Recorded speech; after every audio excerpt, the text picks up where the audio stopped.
ألعاب إلكترونية أو فيديو جيمز تعتبر واحدة من أكثر وسائل الترفيه والانتشار حول العالم. مو بس هذا، وأيضا تعتبر واحدة من أكثر الأمور الإدمانية اللي مارستها خلال تجربتي إلها أو من خلال حياتي كلها، على أساس عمري 73 سنة و6 أشهر.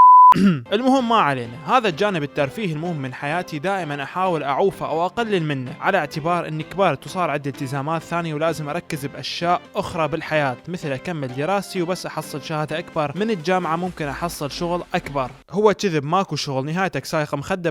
بس اكو مشكلة كبيرة مدى اعرف الها حل يا اخي، وهي الالعاب بيها السحر او شي يخليك تنجذب الها وتلزق بيها وما تقدر تعوفها. واني داعاني من هذا الشي لانه كل ما احاول اقلل منها او اتركها ارجع الها. اكيد هواية منكم حاولوا بس فشلوا، او اصلا مدى يحاولون لانهم مرتاحين من الوضعية. وهسه خلونا نشغل عقلنا شوية ونسألكم شنو ممكن يصير اذا دمجنا هذا المجال الرائع والعالم المذهل اللي نسميه العاب الكترونية مع شي مذهل ورائع وماخذ حيز كبير بحياتي، هو الانمي. بصراحة الانمي او الانيميشن عالميا ماخذ مساحة جدا كبيرة، سواء كان الياباني منه مثل ناروتو، ما اعرف اذا الفضة صح، وبليتش وون بيس والكثير غيرهم، او الامريكي مثل افلام ومسلسلات ديزني وفاميلي جاي ولا سيمسون وغيرها. فتخيل وياي بهاي الحلقة راح اشوف شنو ممكن يصير اذا دمجنا بين عالمين ترفيهيين كبار وهم الالعاب والانمي، عن طريق توب بافضل 5 العاب انمي على مر تاريخ الجيمر الطويل. بما انه انتم تعرفون عمري 73، وقبل لا ابدا التوب اتمنى تبدي اعجابك في المقطع بوضع زر اللايك، وايضا اشتراك بالقناة اذا بعدك ما مشترك.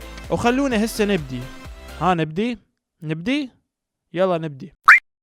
اول لعبة تدخل ويانا بهذا الدمج اللي سويته بين الانمي والجيمز هي ناروتو شيبودن التيميت نينجا ستورم 4. اسم طويل جدا لانمي طويل جدا. هاي اللعبة تعتبر تمثيل لواحد من اطول الانميات اللي شفتها بحياتي. اتخيل هذا الانمي راح يحتفل ب20 سنة من يوم صدوره بسنة 2017 وما زال مستمر. ناروتو اجى للدنيا، كبر ناروتو، كبر اكثر، حب له وحدة، تزوجها، وبعدين صار عنده هم ولد، وهذا الولد راح يبدا مغامرة لانمي جديد او جزء فرع جديد. يعني كأنك دا تعيش دوامة طويلة لا محل لها من الإعراب أقصد لا نهاية لها. المهم الانمي رهيب، بس تركته من كثر الإعادات اللي بيه. يمكن وصلت للمعركة اللي بين الهوكاغي الأول ومادارا أوتشيها، واللعبة بهذا الجزء كان القتال بيها جدا ممتع، أنصحكم بيها.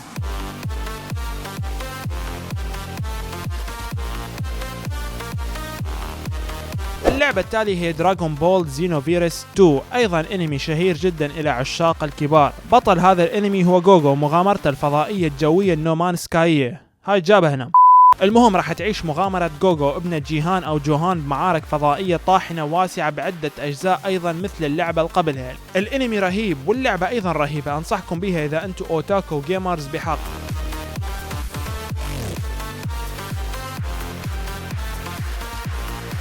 الرجل مطاطي لوفي واصدقائه راح يكونون بمغامرة جديدة هاي المرة، لكن مو بعالم الانمي وانما بعالم الالعاب، بجزء ون بيس بايرت واريورز 3. المميز بهذا الجزء عن غيره انه القتال بيتحسن، والعروض السينمائية، وايضا الاداء الصوتي وزوايا الكاميرا. اذا انت من محبي انمي ون بيس انصحك وبشدة تجرب هذا الجزء لانه اللعبة بشدة.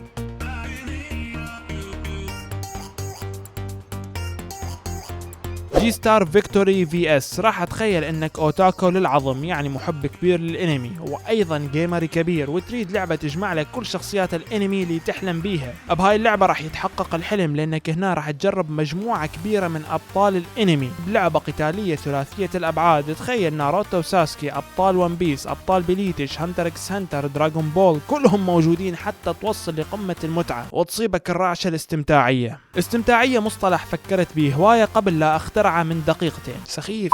واللعبة الخامسة هي مو وحدة وإنما لعبتين، ما قدرت أحطهم إلا سوا لأنه الاثنين رهيبات. الأولى هي ستريت فايتر بالجزء الخامس. هذا الجزء للأسف أول ما صدر كان يعتبر لعبة ناقصة، لكن مع مجموعة كبيرة من التحسينات وصل درجة كبيرة من التميز والرهبنة. هم مصطلح اخترعته من دقيقتين. لعبة قتال ثنائي رهيبة 2D، تستحق أنك تشتريها إذا تحب هذا النمط من الألعاب.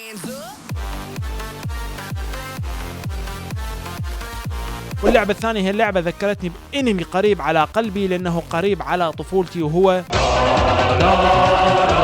دا اتذكر هي كانت الاغنيه. نعم داي شجاع. اكثر لعبه حسيت تحاكي هذا الانمي هي لعبه دراغون كويست هيروز بجزءها الاول. بهاي اللعبه انت قادر على التحكم بمجموعه من الابطال وتأدي بيهم مجموعه كبيره من المهارات الخرافيه. اذا يا شباب هذا كان مجمل حلقه اليوم، اتمنى انها عجبتكم. اكيد تقدر تنزل رايك بالتعليقات عن اكثر العاب الانمي اللي تحبها وقريبه على قلبك، ومثل ما يقول المثل قريب على العين قريب على القلب. واذا عجبكم انزل موضوع منفصل او توب عن الانمي بس ذكروا هذا الشيء بالتعليقات، لانه شايف هوايه واقدر اسوي لكم توب بيهم. اشوفكم على خير، مع السلامه.